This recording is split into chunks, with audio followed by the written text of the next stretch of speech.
Bonjour à toutes et tous, bienvenue pour ce petit tuto sur les ECE. Premier tuto sur les ECE et sur donc le sujet numéro 1 qui s'appelle choix de formulation. Petite vidéo dans laquelle je vais détailler et déchiffrer un petit peu le sujet pour vous expliquer ce que vous devez savoir et savoir faire pour bien appréhender ce sujet.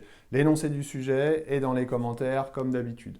Alors, ce sujet, c'est un suivi cinétique colorimétrique, c'est-à-dire qu'on va suivre l'évolution de la formation du diode qui est coloré. On va suivre l'évolution d'une couleur au cours du temps. C'est donc un suivi cinétique et colorimétrique, étude de la vitesse de formation d'un produit au cours du temps en rapport avec la couleur. Le diode va se former au cours du temps, au cours de la transformation chimique qui est donnée dans l'énoncé. Le diode se forme au cours du temps, c'est un produit coloré. On va suivre l'évolution de la vitesse de la formation de ce produit. Quelles sont les compétences qui sont évaluées lors de ce sujet? 3 compétences principales, en plus de la compétence communiquée. La compétence analysée en début de sujet parce qu'on va vous demander de trouver une longueur d'onde pour régler le spectrophotomètre.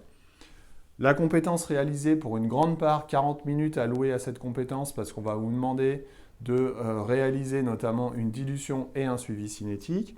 Et puis valider 10 minutes parce qu'en fin de sujet, on va vous demander d'utiliser vos résultats pour faire un choix entre 3 formulations qui vous sont proposées. Les savoirs et les savoir-faire qui vous sont demandés lors de ce sujet. Les savoirs, tout ce qui tourne autour de la spectroscopie visible, par exemple, savoir trouver la longueur d'onde maximale d'absorption d'une solution colorée. Donc comment régler un spectrophotomètre? Là, je vous renvoie au tuto 312, SP312. Vous devez connaître et savoir utiliser la loi de Beer-Lambert, SP213 ter.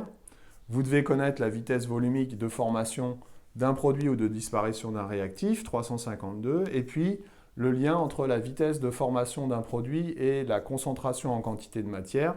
Comment atteindre l'état final plus rapidement, ça c'est le 350.